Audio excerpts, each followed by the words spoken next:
รู้ทั้งรู้ว่าเราคือเพื่อนก็คอยเตือน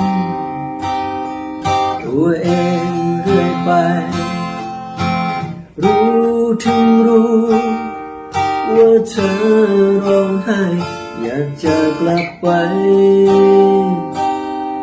แต่ทำได้แค่เพีย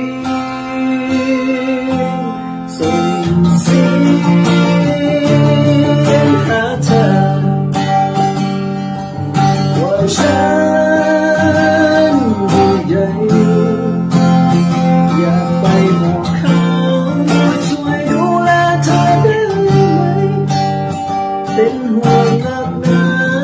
ไม่เคยจะให้เธอไปให้รู้ใจของฉันสำหรับเพลงนี้ใครที่สนใจอยากจะเป็นเจ้าของสามารถอินบ็อกซ์ทักเข้ามาเนาะราคาบ่แพงมีเวอร์ชั่นเป็นของภาษาลาวและภาษาไทยเนาะสนใจรายละเอียดทักเข้ามาเนาะราคาบ่แพงเดี๋ยวอาจารย์จัดให้